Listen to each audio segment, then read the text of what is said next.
तव कथामृतं तप्तजीवनं कविभिरीडितं कल्मषापहं श्रवणमङ्गलं श्रीमदाततं भुवि गृह्णन्ति ये भूरिदा जनाः।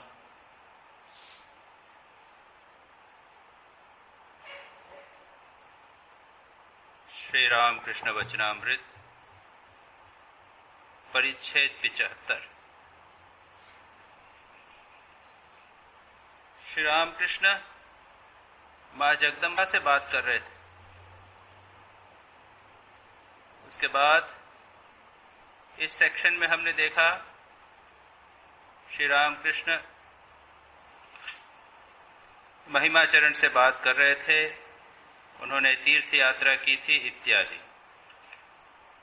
दक्षिणेश्वर में है श्री रामकृष्ण और अब भाव विभोर हैं। श्री रामकृष्ण बच्चे की तरह फिर हंस रहे हैं और बातचीत कर रहे हैं। जैसे बालक ज्यादा बीमार पड़ने पर भी कभी कभी हंसी खेल की ओर चला जाता है, श्री रामकृष्ण महिमा आदि भक्तों से बातचीत कर रहे हैं।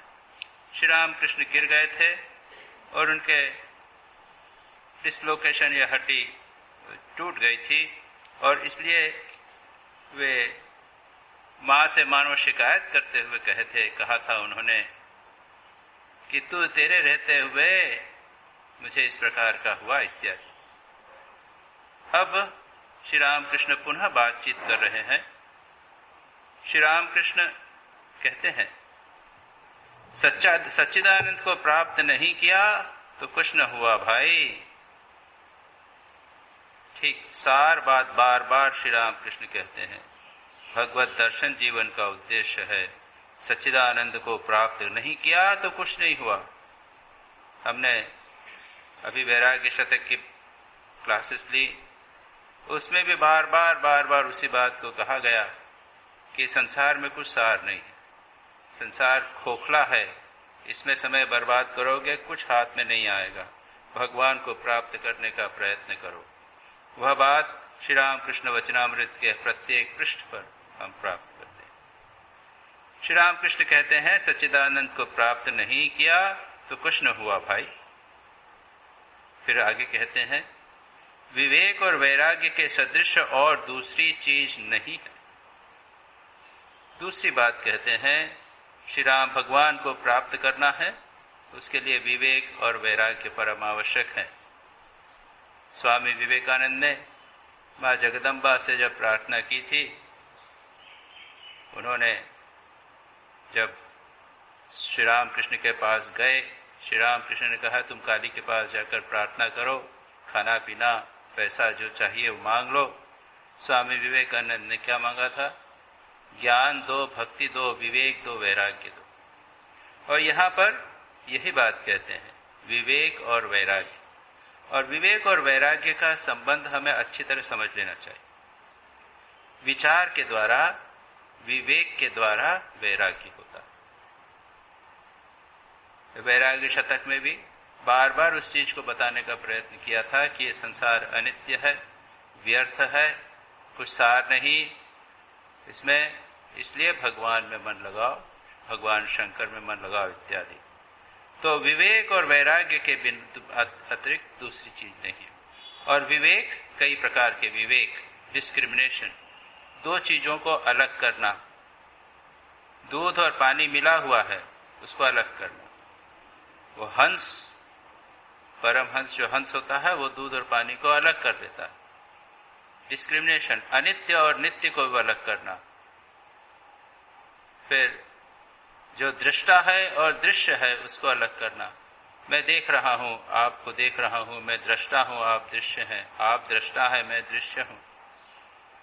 लेकिन आंख देख रही है, मैं आंख को भी देख सकता हूं, मैं मन को भी देख सकता हूं, इसलिए मन भी दृश्य है। मैं अपने शरीर को देख सकता हूं, उसको पृथक समझ सकता हूं, इसलिए शरीर भी दृश्य है। इस प्रकार से विवेक के द्वारा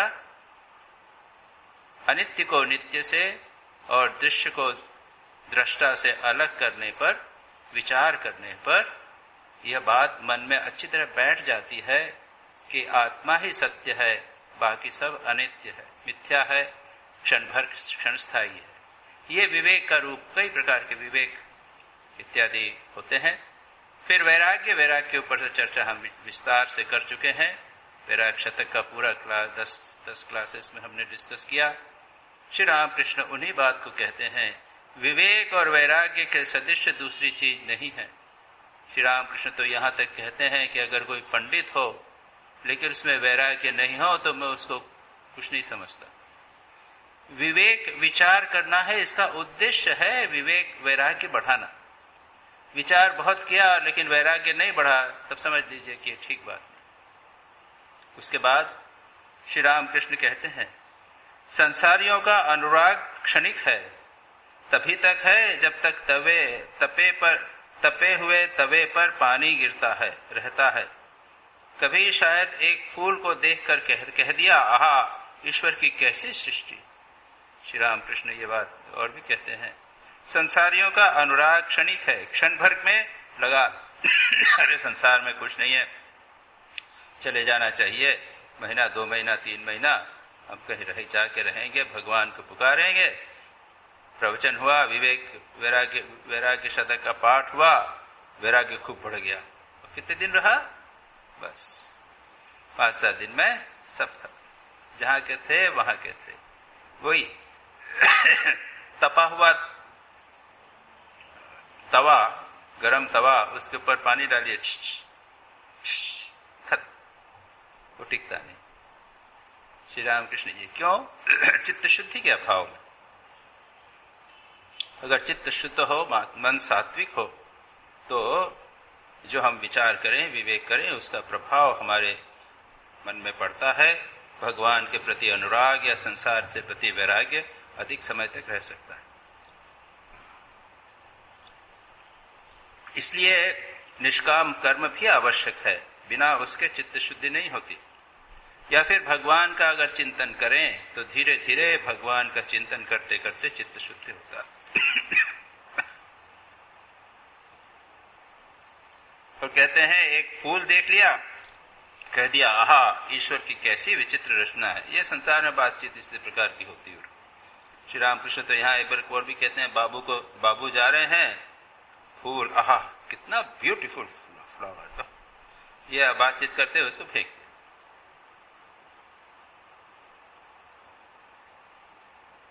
व्याकुलता चाहिए। जब लड़का संपत्ति का अपना हिस्सा अलग कर लेने के लिए अपने माँ बाप को परेशान करने लगता है, तब माँ बाप दोनों आपस में सलाह करके लड़के का हिस्सा तुरंत दे देते हैं। व्याकुल होने से ईश्वर जरूर सुनेंगे। जब उन्होंने हमें पैदा किया है तब संपत्ति में हमारा भी अधिकार है। वे अपने माँ बाप हैं, अपनी माँ हैं, उन पर अपना जोर चल सकता है। हम उनसे कह सकते हैं, मुझे दर्शन नहीं दोगे? नहीं, तुम मुझे दर्शन दो, नहीं तो गले में छुरी मार। ये व्याकुलता की बात। पुनः श्री रामकृष्ण बार बार व्याकुलता की बात करते हैं, कई दृष्टांतों के द्वारा। एक दृष्टांत तो यहां पर कहा, जब लड़का संपत्ति चाहने लगता है, कहने लगता है कि मैं बड़ा हो गया हूं, मैं मेजर हो गया हूं, अब प्रॉपर्टी का पार्ट मुझे दो। थोड़ा मना करते हैं, लेकिन जब नहीं मानता है, परेशान करने लगता है, तब माँ बाप आपस में सलाह करके लड़के को हिस्सा दे देते हैं। श्री रामकृष्ण और भी दृष्टांत देते हैं। कृपण व्यक्ति जिस प्रकार सोने चांदी के लिए व्याकुल होता है, भगवान के लिए उसी प्रकार व्याकुल हो। किसी न किसी वस्तु के लिए, किसी न किसी चीज के लिए हमारे जीवन में अगर व्याकुलता हो तो बाद में वह संसार भगवान की ओर भी मोड़ी जा सकती है। तीव्रता होनी चाहिए। इसलिए श्री रामकृष्ण दृष्टांत देते हैं। एक तो है कृपण व्यक्ति का सोने चांदी के प्रति आकर्षण। भगवान के लिए ऐसा व्याकुल होना चाहिए जैसे डूबता हुआ आदमी सांस लेने के लिए होता है। वो दृष्टांत देते हैं, एक गुरु शिष्य को ले गए, नदी में स्नान करते समय पानी में डुबा दिया और कहा कैसा लग रहा था? बात कि मैं प्राण निकल रहे। अब ये जो कुछ दृष्टांत हैं, सिर पर घाव हो जाने पर कुत्ता जिस प्रकार बेचैन होकर दौड़ता फिरता है, भगवान के लिए भी उसी प्रकार की छटपटाहट होती। ये इनको खूब बहुत ही सुंदर श्री राम कृष्ण के दृष्टांत है। हम थोड़ा सा गहराई में जाने का प्रयत्न करेंगे। ये सार बात है। वैराग्य के बाद में, वैराग शतक के बाद थोड़ा सा व्याकुलता की चर्चा की जाए। हे मन, श्यामा माँ को एक बार ठीक ठीक आंतरिकता से पुकार, देखें वो कैसे आए बिना कैसे रह सकती है। ठीक ठीक से हृदय से पुकारा जाए तो भगवान दर्शन दिए बिना नहीं रह सकते। सती का पति की ओर, कृपण का धन की ओर और वशीय का विषय की ओर जो आकर्षण होता है, उन तीनों को एकत्र मिलाने पर जितना आकर्षण होता है, उतना यदि भगवान के लिए हो तो भगवान का लाभ होता है। इसी जन्म में ईश्वर को प्राप्त करूंगा, 3 दिन में प्राप्त करूंगा, एक ही बार उनका नाम लेकर उन्हें प्राप्त करूंगा। इस प्रकार की तीव्र भक्ति होना चाहिए, तभी भगवत प्राप्ति होती है। हो रहा है, हो जाएगा, इस प्रकार मंद चीज श्री राम कृष्ण बिल्कुल नहीं पसंद करते थे। इस जन्म में न हो, अगले जन्म में भगवान को पाऊंगा, ये कैसी बात। अरे इस जन्म में किसी तरह निकाल लिया, अगले जन्म में, ये कैसी बात। ऐसा ढीला ढीला सुस्त भाव नहीं चाहिए। उनकी कृपा से उन्हें इसी जन्म में प्राप्त करूंगा, इसी क्षण प्राप्त करूंगा। मन में इस तरह का जोर रखना चाहिए, विश्वास रखना चाहिए, इसके बिना नहीं होता।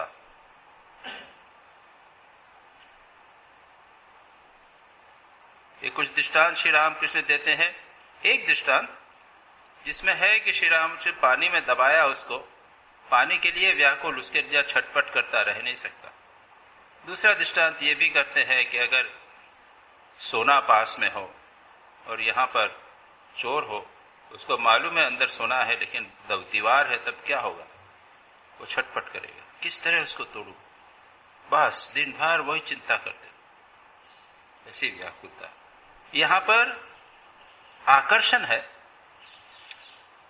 जो पानी में डुबाने का दृष्टांत है, उसमें तो है कि हवा के बिना हम रह ही नहीं सकते।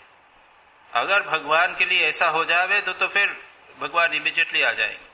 श्री राम कृष्ण वो तलवार, माँ की तलवार उठाकर गर्दन में मारने लगे थे उस समय माँ। और दूसरा ये जो सोने की बात है, खजाना पास में है, इस दृष्टांत के अंदर उसके बिना जीवित तो रह सकता है, लेकिन इतना तीव्र आकर्षण, इतना प्रेम, इतना अधिक प्रेम है कि उसके बिना वो छटपट हो रहा है। तो दृष्टांत में थोड़ा सा अंतर। तो श्री रामकृष्ण कई दृष्टांतों के द्वारा इस बात को बताते हैं। कहते हैं इसी जन्म में अभी ऐसी व्याकुलता श्री रामकृष्ण ने स्वयं करके दिखाया। स्वामी विवेकानंद के जीवन में ऐसी व्याकुलता आई थी जब वे स्वामी श्री रामकृष्ण ने कहा कि जा तेरा वकालत की पढ़ाई करके पर आओ। किताब खोलकर बैठे, बाप रे, छटपट करने लगे, बाप रे ये क्या कर रहा हूं, समय निकल रहा है। उसी तरह दौड़े, तेजी से दौड़े, चप्पल कहाँ चली गई। एक घास फूस का ढेर था, उसके पास से निकले, सारा फूस उनके घर से बदन पे लग गया, फिर भी नहीं रुके। ऐसी व्याकुल। ये बहुत मैं कहता हूं, कैसे कहूंगा कि एक दुर्लभ सद्गुण है, दुर्लभ। कुछ बिरले लोगों को ऐसी व्याकुलता प्राप्त होती है, जिनको प्राप्त होती है सचमुच धन्य है। किस तरह मां को पुकारना चाहिए श्री रामकृष्ण अब बतला रहे। श्री रामकृष्ण कहते हैं मैं मां को इस तरह पुकारता था, मां आनंदमयी तुम्हें दर्शन होना होगा। फिर कभी कहता था हे दीनानाथ जगन्नाथ, मैं जगत से अलग थोड़े ही हूं, मैं ज्ञानहीन हूं, भक्तिहीन हूं, साधनहीन हूं, मैं कुछ भी नहीं जानता, कृपा करके दर्शन देना हो। ये जो श्री रामकृष्ण की प्रार्थनाएं हैं, एक अन्य स्थान पर और भी विस्तार से है। साधनहीन हो ये तो है, इसके बाद मैं धन नहीं चाहता, मैं मान नहीं चाहता, ये ले तेरा कर्म, ये तेरा अकर्म इत्यादि। ये जो प्रार्थनाएं हैं, जैसे ईसा मसीह की प्रार्थना बाइबल में है, Our Father who art in heaven, hallowed be thy name, thy kingdom come, thy kingdom come as it is in heaven, so in the earth. Give us our daily bread, and lead us not into temptations. Forgive us our sins as we forgive other sins. इस प्रकार की Jesus Christ की प्रसिद्ध prayer है। ये श्री रामकृष्ण वचनामृत से श्री रामकृष्ण की जो प्रार्थना है, इनको भी हमें लिख लेना चाहिए अलग से, और उसको प्रतिदिन पढ़ना चाहिए। ये इसी उतना ही इंपॉर्टेंट है जैसा बाइबल में ईसा मसीह की प्रेयर। तो श्री रामकृष्ण खास बार अपने आप को ज्ञानहीन, भक्तिहीन, साधनहीन, मैं कुछ नहीं जानता, कृपा करके दर्शन देना होगा। श्री रामकृष्ण अत्यंत करुण स्वर में गाने के ढंग पर बतला रहे हैं कि किस तरह उन्हें पुकारना चाहिए। वह करुण स्वर सुनकर भक्तों का हृदय द्रवीभूत हो रहा है। महिमाचरण की आंखों से धारा बह रही है। हमारा महिमाचरण को देखकर श्री रामकृष्ण फिर कह रहे हैं, मन जिस तरह पुकारना चाहिए उसी तरह पुकार तो सही, फिर देखो कैसे श्यामा रह नहीं सकती, कैसे श्यामा रह सकती है। ये एक गाना है बंगाली में, डाकार मतून केमन श्यामा थाकते पारे, ऐसा है, मन डाक डाकार मतून, यानी बुलाओ माँ को, ऐसे बुलाओ, देखो कैसे रह सकता है। और फिर दृष्टांत बच्चे का भी देते हैं। बच्चा खेल रहा है, माँ को पुकारता है, माँ खिलौना दे देती है, थोड़ी देर भूल जाता है, फिर पुकारता है, मिठाई दे देती है, फिर भूल जाता है। जब सब कुछ छोड़ के जबर जोर से चिल्ला कर रोता है तब माँ उठाती। हम लोग दुर्भाग्य से संसार के छोटे मोटे बहुत सारे खिलौनों में डूबे रहते हैं, और उसी में डूबे रहते हैं, कभी समझते भी नहीं है कि हमें भी जीवन में हमें व्याकुलता लानी चाहिए। कभी ये हमारे को बोझा लगना चाहिए कि जहाँ संसार में पड़े हुए हैं वो सचमुच बोझा है, किसी तरह से यहाँ से निकले। श्री रामकृष्ण का यही बात अनेक स्थानों पर आए कि ये बात बार बार श्री रामकृष्ण कहते हैं, व्याकुलता की बात। अगला सेक्शन, कुछ भक्त शिवपुर से आए हैं। वे लोग इतनी दूर से कष्ट उठाकर आए हैं।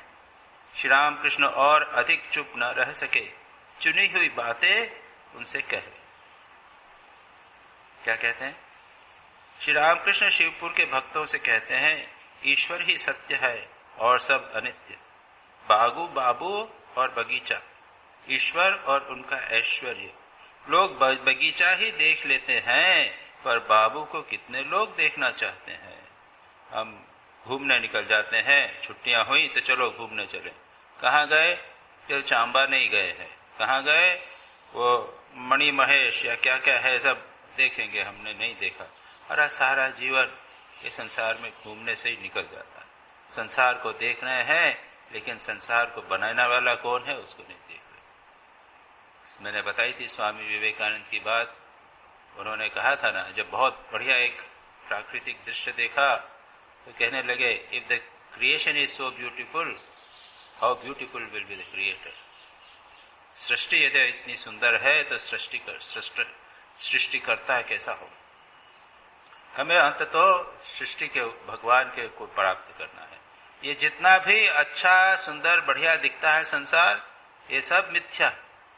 बार बार श्री रामकृष्ण कहते हैं, ईश्वर ही सत्य है और सब अनित्य।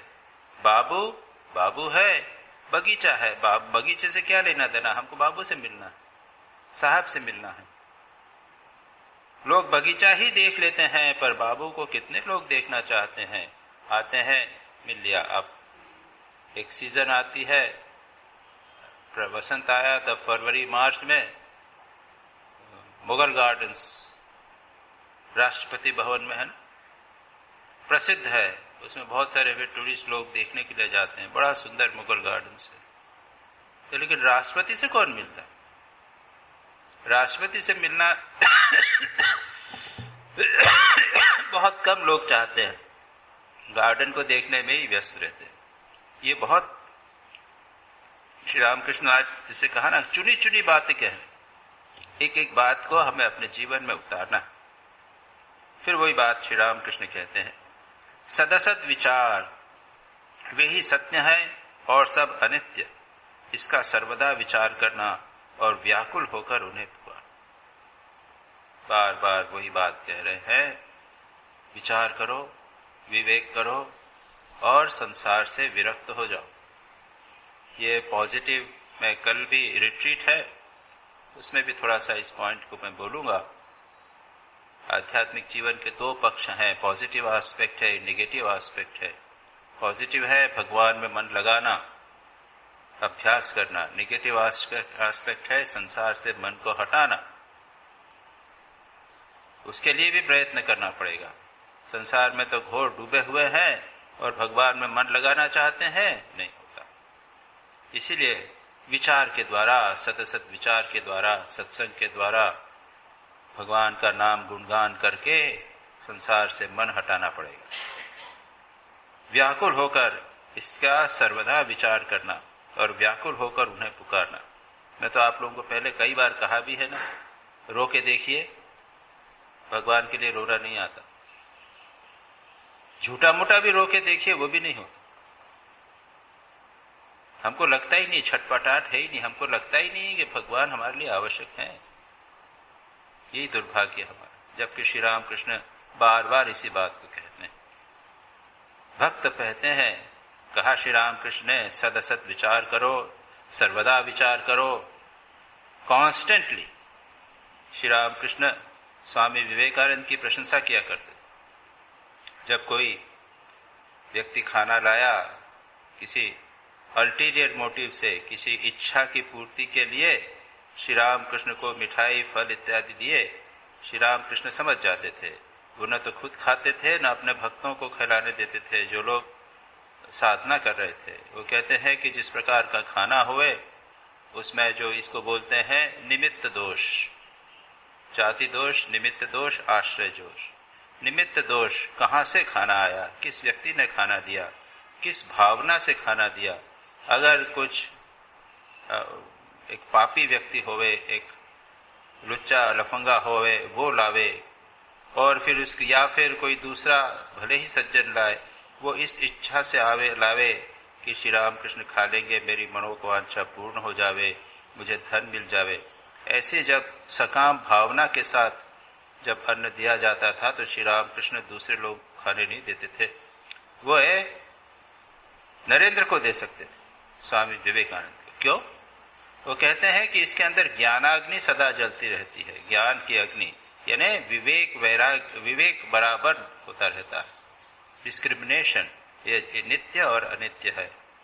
खा रहे हैं तो लेकिन पर मन अलग है, खाने का है लेकिन मन अलग है। वो अपने आप को खाने से संबंध नहीं रखते। इसमें खाना जो है वह अनित्य है, शरीर भी अनित्य है। तो ऐसे तीव्र जहाँ ज्ञानाग्नि हो, नित्य विवेक, श्री राम कृष्ण कहते हैं ना, सर्वदा विचार करना चाहिए जहां कहीं भी जावें।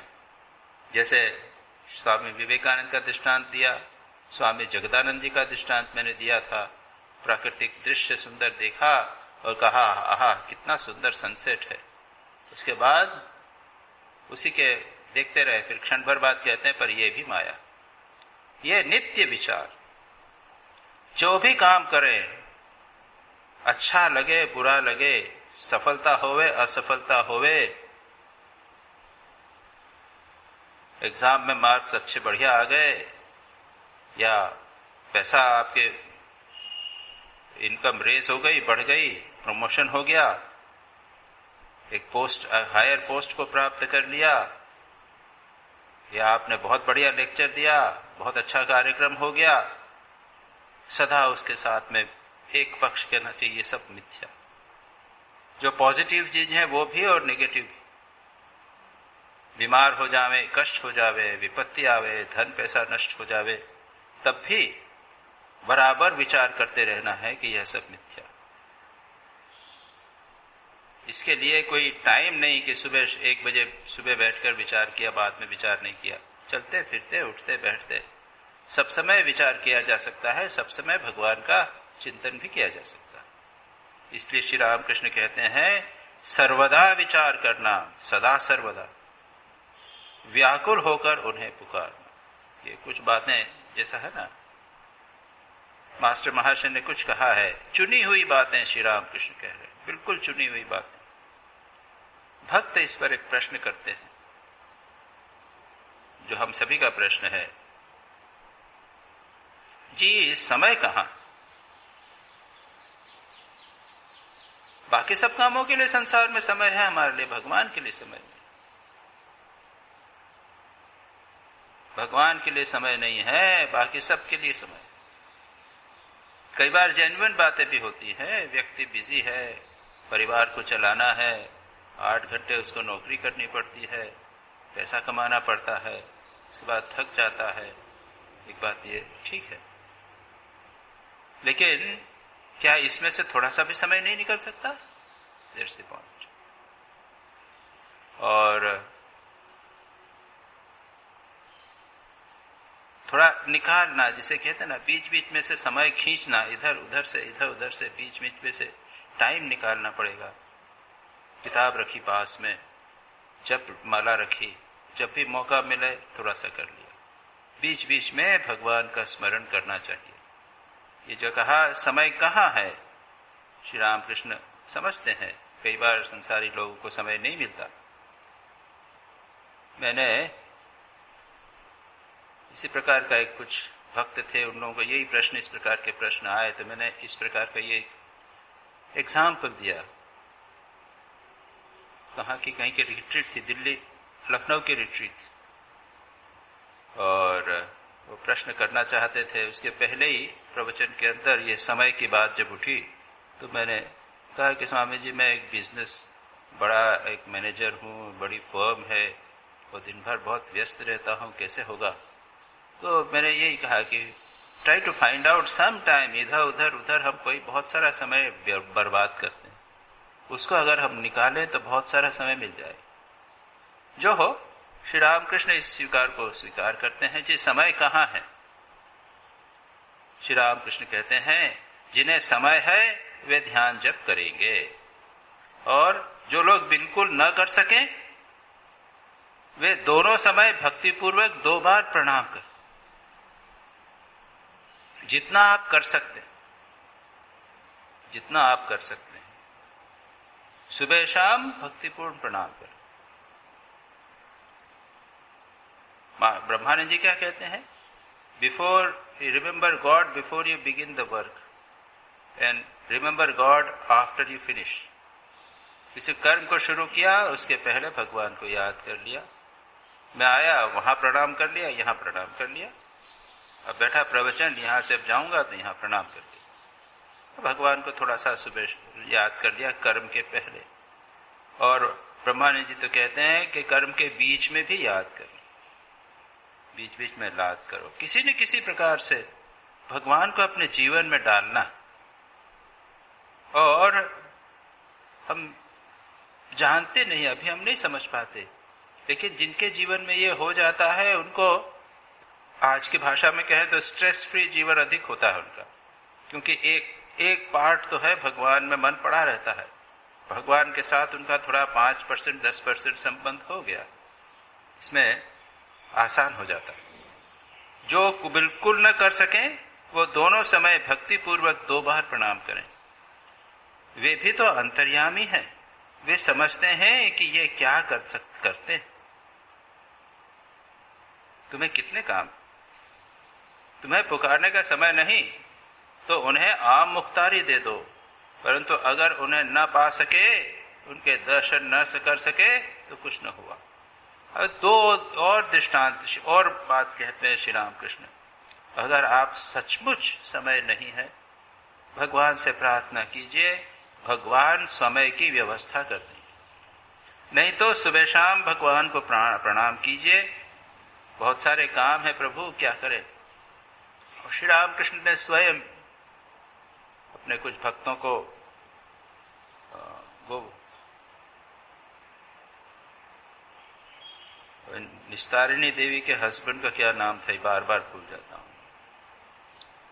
अंबिकानंद स्वामी के पिता, उन्होंने श्री रामकृष्ण से कहा कि महाराज टाइम नहीं मिलता, क्या करूं?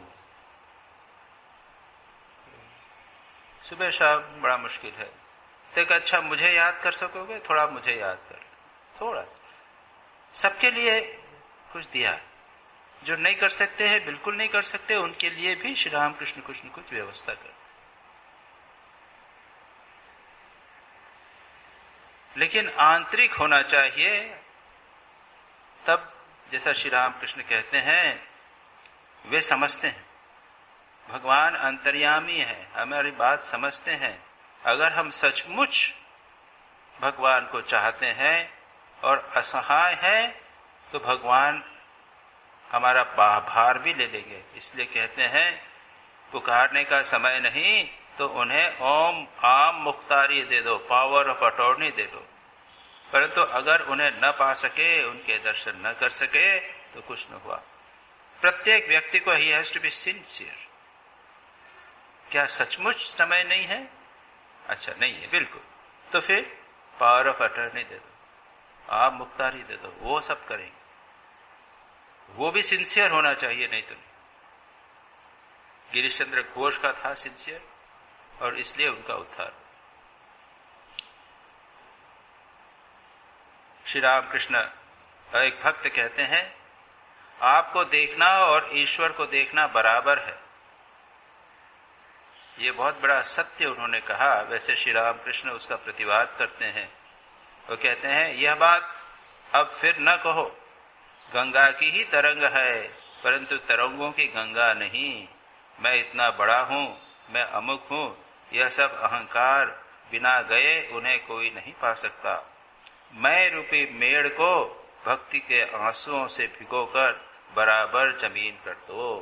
श्री रामकृष्ण कहते हैं, सच पूछा जाए, श्री रामकृष्ण ने ये अहंकार के विरुद्ध बात कही, अहंकार नहीं होना चाहिए।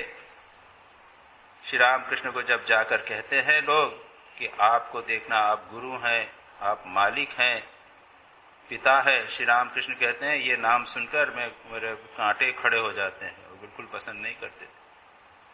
वो अहंकार शून्य व्यक्ति श्री रामकृष्ण जैसा मिलना बहुत कम, किसी भी प्रकार का जरा सा भी अहंकार नहीं। अहंकार के बिना गए उन्हें कोई नहीं पा सकता। मैं इतना बड़ा आदमी हूं, मैं अमुक हूं। श्री रामकृष्ण को तो सब अवतार बोलने लग गए। बाद में श्री रामकृष्ण ने स्वीकार भी कर लिया, फिर भी अहंकार नहीं। ये विशेषता है।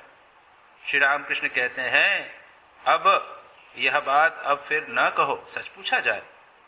जो भक्त ने बात कही, आपको देखना और ईश्वर को देखना बराबर है, ये सत्य है। अवतार को देखना और ईश्वर को देखना एक। नियरेस्ट हम अवतार का, भगवान का को देख सकते हैं तो अवतार के रूप में ही देख सकते हैं। जीसस क्राइस्ट भी कहते हैं, you have seen me, you have seen my father. तुमने अगर मुझे देखा है तो तुमने मेरे पिता यानी भगवान को देख लिया। Because I and my father are one. मैं और भगवान एक। श्री रामकृष्ण को देखना और भगवान को देखना, भीतर क्या है श्री रामकृष्ण? उसके भीतर केवल भगवान के सिवा और कुछ है क्या? ऊपर खोल दूसरी है। अगर विष्णु भगवान होंगे तो वो 4 हाथ वाले होंगे, वो भी तो बाहर भीतर खोल तो है ना। शंख चक्र गदा पद्म, ये भी तो नाम रूप ही है। श्री रामकृष्ण का भी एक नाम है और रूप है, लेकिन भीतर क्या है? भीतर केवल सच्चिदानंद। इसलिए जो बात भक्त ने कही वो सत्य तो है, लेकिन यहां जो बात श्री रामकृष्ण कह रहे हैं वह अहंकार के विपरीत बात कह रहे हैं। इसलिए गंगा की ही तरंग है, परंतु तरंगों की गंगा नहीं। अहम ब्रह्मास्मि जो लोग कहते हैं, मैं ब्रह्म हूं, अद्वैत वेदांत का जो सिद्धांत है कि मैं यानी मेरी आत्मा जो सच्चिदानंद स्वरूप है और ब्रह्म वह भी सच्चिदानंद स्वरूप है, दोनों एक। लेकिन भक्त क्या कहते हैं? भक्त कहते हैं नहीं, मैं भगवान का हूं, भगवान मेरे नहीं। एक बहुत सुंदर प्रसंग है, एक घटना है। चैतन्य महाप्रभु काशी में आकर कुछ दिनों तक रहे थे। धीरे धीरे उनका प्रभाव बातचीत पहुंचने लगा। वो सन्यासी, साधु सन्यासी ज्यादा मिलते नहीं थे, काशी तो सन्यासियों का, काशी कंखल तो सन्यासियों का जगह है। श्री राम तो एक बार एक दंडी स्वामी, नाम अभी याद नहीं आ रहा है मुझे, भंडारा हुआ, साधु भंडारा। बनारस में बहुत होते हैं, कनखल में बहुत होते हैं, सब साधु संप्रदाय के साधु लोग आते हैं। उसमें एक मंडलेश्वर, महामंडलेश्वर थे, बहुत बड़े विद्वान थे, और चैतन्य महाप्रभु भी गए वहां पर, चुपचाप एक कोने में बैठ गए। तो किसी ने कहा कि ये हैं, बड़े तेजस्वी है, बंगाल से आए हैं, लेकिन वो कीर्तन करते हैं, भजन भजन करते रहते हैं इत्यादि। तो उनको बुलाया, अरे महात्मा जी आइए, पास में आइए। कुछ संकोच करके पास में आकर बैठ गए। फिर कहने लगे कि आप तो दशनामी संप्रदाय हैं। चैतन्य महाप्रभु वो कौन सा संप्रदाय था,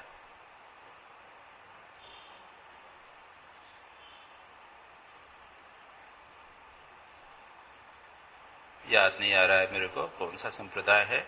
दशनामी संप्रदाय यानी शंकराचार्य ने जो सन्यासी बनाए हैं, 10 नाम के 10 प्रकार के सन्यासी, गिरि, पुरी, सरस्वती, अरण्य, आश्रम,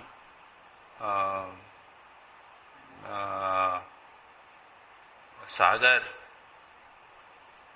इस प्रकार से 10 संप्रदाय बनाए हैं, और सबके रूल्स, रेगुलेशंस उन्होंने सब पृथक किए। तो चैतन्य महाप्रभु भी दशनामी संप्रदाय में से थे। हम लोग भी दशनामी हैं, हम लोग पुरी हैं। स्वामी ब्रह्मेशानंद लिखते हैं, लेकिन ठीक ठीक लिखना चाहिए तो स्वामी ब्रह्मेशानंद पुरी लिखना चाहिए। हमारा पूरा परिचय इस प्रकार होता है। रामकृष्ण मिशन जो है वो दशनामी संप्रदाय का ही है, पुरी संप्रदाय। तो उनसे कहा कि अरे भाई, आप शंकराचार्य को मानते हो, शंकराचार्य के संप्रदाय को हो, और शंकराचार्य तो अद्वैत वेदांत की बात करते हैं, और आप ये क्या भक्ति भक्ति लेके रहते हो, भजन कीर्तन करते हो, कृष्ण कृष्ण करते रहते हो। ऐसे ही बात उठाई। तो बात बात में चैतन्य महाप्रभु ने, शंकराचार्य का एक स्तोत्र है विष्णु षटपदी, हमारी स्तवांजलि में है, हम लोग गाते भी हैं यहाँ पर सुबह। शंकराचार्य ने इसको लिखा है, 6 श्लोक हैं उसमें विष्णु को वो संबोधित करते हुए कहते हैं, सत्यपि भेदापगमे नाथ तवाहम न माम की नस्त्वम सामुद्रो ही तरंग क्वचन समुद्रो न तारंग। क्या वो कहते हैं कि ठीक बात है, सत्यपि भेद अपगमे, जब भेद चला जाता है, कौन सा भेद, ये हमारे देह का भेद, जगत की उपाधि का भेद, मेरे ऊपर ये उपाधि है और परमात्मा के ऊपर उपाधि है। जगत जो है उसकी मानो सारे सृष्टि के भीतर भगवान है, और मेरे भीतर, मेरे शरीर के भीतर, मन के भीतर भगवान है। माइक्रोकॉस्म, मैक्रोकॉस्म, समष्टि और व्यष्टि। जो हम इकाई जब विचार करते हैं तब कहते हैं कि ये मैं देह नहीं हूं, मैं मन नहीं हूं, मैं बुद्धि नहीं हूं, मैं अहंकार नहीं हूं, मैं क्या हूं, मैं शुद्ध बुद्ध मुक्त आत्मा। और विचार करते हैं ईश्वर ये क्या है, ये जो जगत है यह भी मिथ्या है, और परमात्मा जो है वह भी सच्चिदानंद स्वरूप। तो इसको भेद अपगम किया, भेद हटाया। देखिए, भेद जब चला जाता है तब क्या होता है, अहम ब्रह्मास्मि सत्यपि भेद अपगमे, नाथ मैं और तुम एक हो जाते हैं। लेकिन नाथ तव अहम न मामकी न स्वम, यानी प्रभु मैं तुम्हारा हो जाता हूं, तुम मेरे नहीं होते। और दृष्टांत देते हैं वही, सामुद्रो ही तरंग, तरंग और समुद्र में कोई अंतर है क्या? पानी एक ही है, दोनों एक हैं। समुद्र जो तरंग है वो समुद्र के साथ एक ही है, अलग नहीं है। लेकिन कोई यह नहीं कहता कि समुद्र तरंग का है। सब कहते हैं तरंग समुद्र की है। उसी प्रकार प्रभु जब भेद चला जाएगा तो प्रभु, हे परमात्मा, हे विष्णु, मैं तुम्हारा हो जाऊंगा, तुम्हारे साथ विलीन होगा, तुम मुझ में विलीन नहीं होगे। ये लहर समुद्र में विलीन हो जाती है, समुद्र लहर में विलीन नहीं होता, जबकि दोनों एक। कोई नहीं कहता कि ये समुद्र जो है लहरों का है, लहर समुद्र की है। श्री राम कृष्ण भी यही बात कहते हैं, गंगा की ही तरंग है, परंतु तरंगों की गंगा नहीं। जब तक हम अपनी सीमा में हैं तब तक श्री राम कृष्ण ये कहते हैं कि मैं मां की संतान हूं, मैं मां की संतान हूं, मां से संबंध किया, मैं मां हूं, ये नहीं कहते, ये नहीं कहते। इसलिए कहते हैं, श्री राम कृष्ण कहते हैं, इतना बड़ा आदमी हूं और तुम मुझे कह रहे हो कि मैं ईश्वर, मुझे देखना, ईश्वर को देखना है, तुम्हें बड़ा आ गया। इतने लोग प्रशंसा करते हैं, तब मेरा अहंकार का चला होगा। इसलिए श्री राम कृष्ण कहते हैं, अहंकार भी गए बिना कोई नहीं उन्हें नहीं पा सकता। मैं रूपी मेड़ को, मेड़ बनी है, दो खेतों के बीच में मेड़ बनी है, उसको आंसुओं से भिगोकर बराबर जमीन कर दो। ये जो रुकावट है भगवान के बीच में और हमारे बीच में, उसको दूर कर दो। कैसे? प्रेम से, भक्ति के आंसुओं से। भक्त पूछते हैं, संसार में क्यों उन्होंने रखा है? ये सब फिलोसॉफिकल क्वेश्चन है, अनफॉर्चुनेटली हम लोगों के जीवन मन में उठते नहीं हैं, लेकिन यहाँ पर बहुत सारे दार्शनिक प्रश्नों का उत्तर हमें श्री रामकृष्ण वचनामृत में मिल जाता है। संसार में भगवान ने क्यों रखा है? अब इसके कई उत्तर हो सकते हैं। एक तो उत्तर क्या है, संसार ने भगवान में नहीं रखा है, हम तो अपने कर्म फल के अनुसार जन्म लेते हैं, भगवान को इससे कुछ लेना देना नहीं। भगवान गीता में भी कहते हैं ना कि न मे कर्माणि लिम्पन्ति न मे कर्म फल स्पृहा। मुझे कर्म लिप्त नहीं होते और कर्म फल से मैं लिप्त नहीं होता, मैं हमेशा पृथक रहता हूँ, साक्षी रहता हूँ, मुझे उससे लेना देना नहीं। ये जो सर्कल चल रहा है संसार में आना जाना, ये प्रकृति कर रही कर्म के कारण। लेकिन अगर यह माने कि संसार में उन्होंने हमें क्यों रखा है, भगवान ने रखा है, अगर यह माने तो श्री राम कृष्ण उसका उत्तर देते हुए कहते हैं, सृष्टि के लिए रखा है, उनकी इच्छा, उनकी माया, कामिनी कांचन देकर उन्होंने रखा है। भगवान खेल करना चाहते हैं। जैसा एक दृष्टांत है, कर्म के द्वारा होता है सब, भगवान से कुछ लेना देना। दूसरा, भगवान लीला के लिए ये सब कर रहे हैं, खेल है ना, उनकी इच्छा, उनकी इच्छा, भगवान की इच्छा, वो सब कर रहे हैं। ऑफ कोर्स इसमें यहां तो नहीं है, लेकिन अन्यत्र है। भक्त कहता है कि भगवान की तो लीला हो रही है, लेकिन मर तो हम रहे हैं, हमारी हालत तो हमारी खराब हो रही है। भगवान बड़े खेल कर रहे हैं, लीला कर रहे हैं, और हमारी हालत है।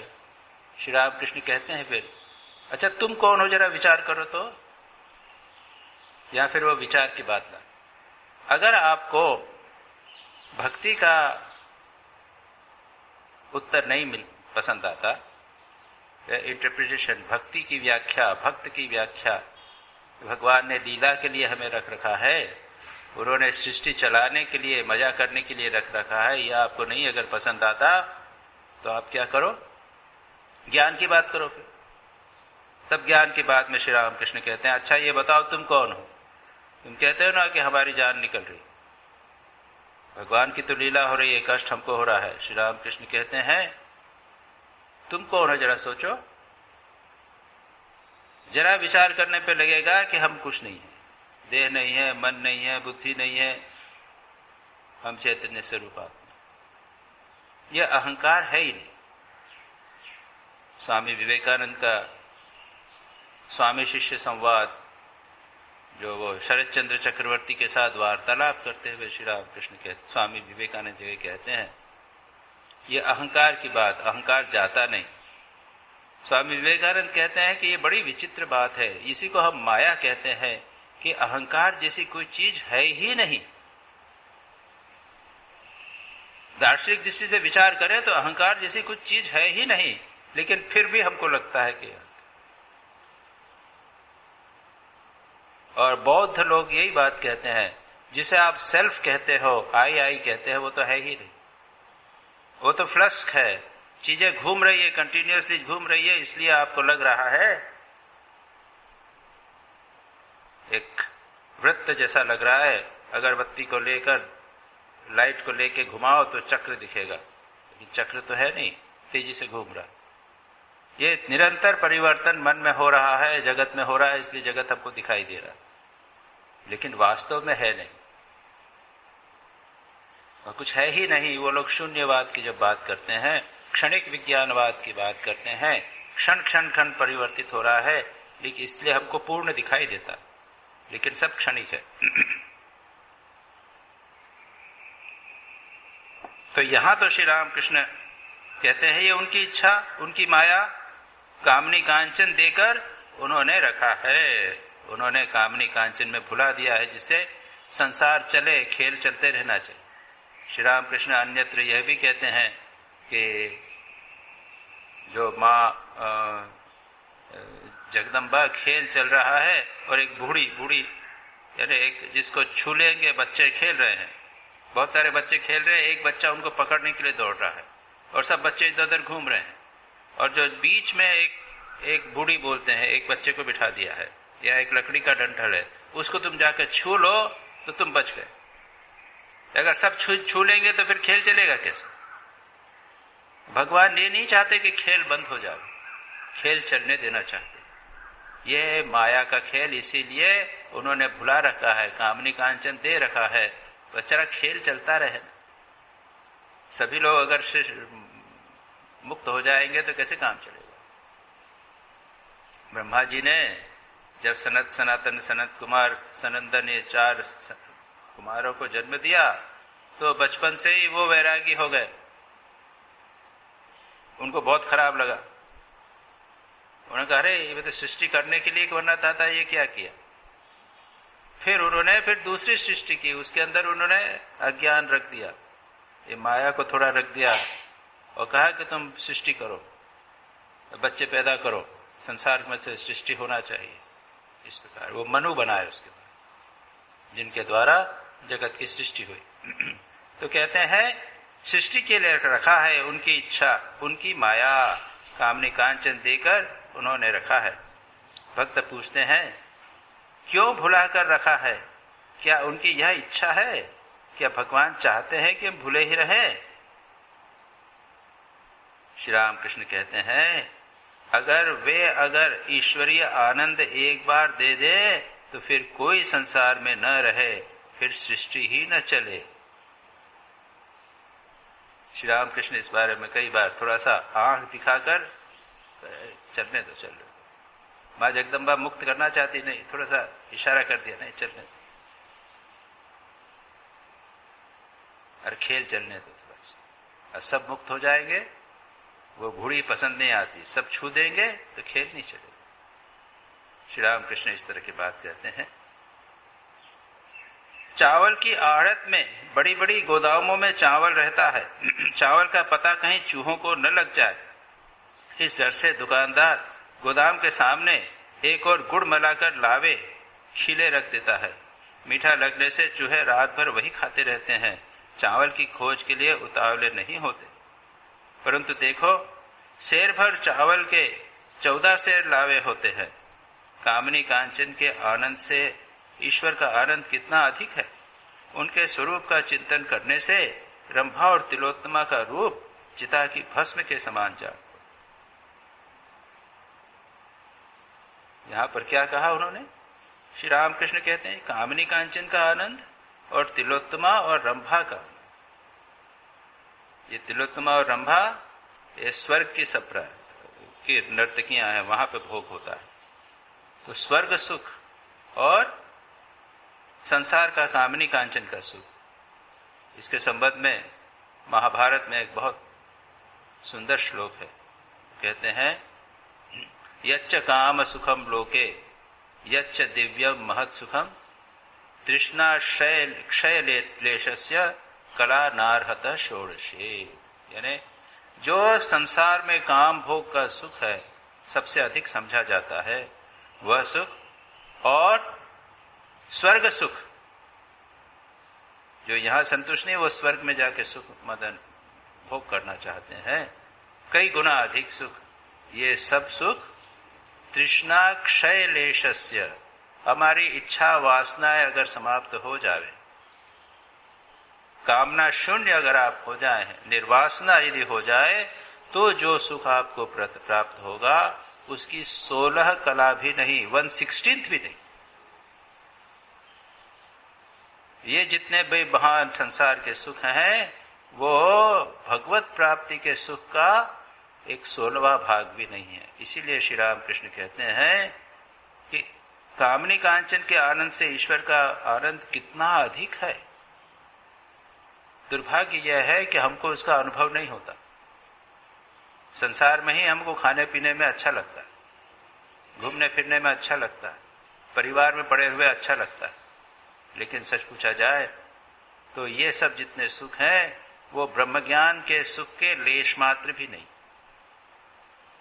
और उसी के लिए प्रयत्न करना चाहिए। श्री राम कृष्ण यही बात बार बार कहते हैं। अब एक और प्रश्न,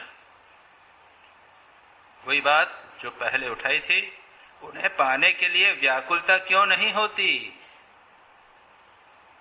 उन्हें पाने के लिए व्याकुलता क्यों नहीं होती? अभी बात शुरू में प्रारंभ से किए है, भोग का अंत होने बिना व्याकुलता नहीं होती। कामनी कांचन की भोग वासना जितनी है उनकी तृप्ति हुए बिना जगन माता की याद नहीं आती। बच्चा जब खेल में लगा रहता है तब वह माँ को नहीं चाहता, खेत समाप्त हो जाने पर वह कहता है अब माँ के पास जाऊंगा। हृदय का लड़का कबूतर लेकर खेल रहा था, हृदय का लड़का आती ती करके कबूतर को बुला रहा था। जब उसे खेल से तृप्ति हो गई तब उसने रोना शुरू कर दिया। शाम हो गई, माँ के पास दिन भर तो खेला, शाम हो गई। तब बिना पहचान के आदमी ने कहा आ तुझे तेरी माँ के पास ले चलूं, बस उसी के साथ चलो। ये व्याकुलता। अभी संसार के खेल जब तक नहीं खत्म होंगे इसको जल्दी जल्दी कर डालिए जल्दी जल्दी करिए, लंबा मत कीजिए। विचार विवेक के द्वारा थोड़ा सा एक्सपीरियंस कर लीजिए, उसमें फंसिए मत। जोनाथन सीगल की वह बात मैंने कही थी ना, वो संसार में फंसे हुए अलग आदमी है, वो अलग ढंग से रहता है। इस संसार में ज्यादा नहीं फंसना है, इसका अंत नहीं। वो के वही सुबह उठना, सुबह सोना, वो सब वो का वही चल रहा रहता। भजन बिना बावरे तूने हीरा जन्म गवाया, कभी न आया संत शरण में, कभी न हरिगुण गाया। और इसमें है ना कि वो सुबह उठा और सुबह उठ के चले। बैल की नाई सुबह उठ के, और बैल जो उठते हैं ना, जोतते हैं किसान, चलो भाई बैल को उठाया, चल भैया चल जोतना, लगा दिया। और उसके बाद में शाम को फिर बिठा दिया, फिर जोतना। बैल की नाई, हम जुते हुए संसार, सुबह से शाम, सुबह उठा वही किया, वही किया। क्या लक्ष्य है कुछ नहीं जानते, भगवान के लिए व्याकुलता नहीं होती। यहीं पर करते हैं, शंख बज गया है। अगली चर्चा हम आगामी शनिवार को